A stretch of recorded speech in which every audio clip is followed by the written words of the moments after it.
Çalışır, hürmet eyle vatana, zulüm sana halal olmaz, sen baş etsen düşmana.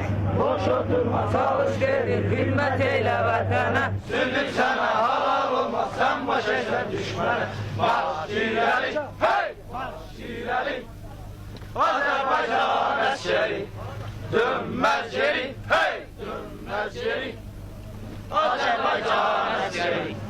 Marş ileri, hey! Marş ileri, Azerbaycan askeri, dönmez geri, hey! Dönmez geri, Azerbaycan askeri.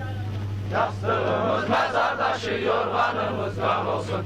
Biz bu yoldan döner olsam namus bize har olsun.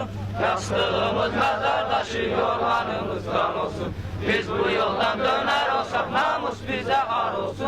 Ne güzeldir ölmez bize sevgili vatan için. Yanar yürek yurt eşkiyle daima için. Ne güzeldir ölmez bize sevgili vatan için. Yanar yürek yurt eşkiyle daima için. Marş ileri, hey! Marş ileri, Azerbaycan askeri, dönmez geri, hey! Dönmez geri, Azerbaycan askeri.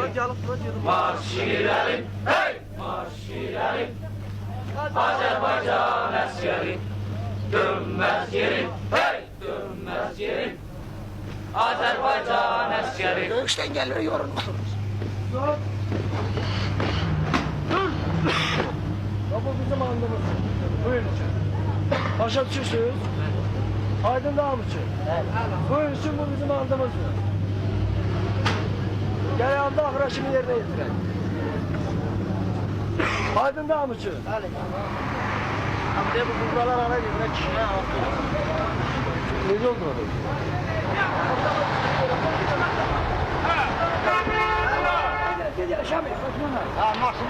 Gene var sen avtomat al. Avtomat. Ne al avtomat. Soram sana ne diyeyim buraya? Sniper her bir şey. Sniper. Ver. Samir ver. Arap var sen. Kim o? Dur ben önce.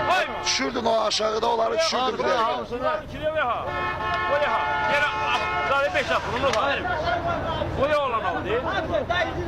Abi nasıl aldı kalksın kalkın. Gel Hadi bunları bir dakika düşürdün aşağıda. Kim Murat? Burada adam ne şeyler? Murat yetti çandan. Burada ne çandan?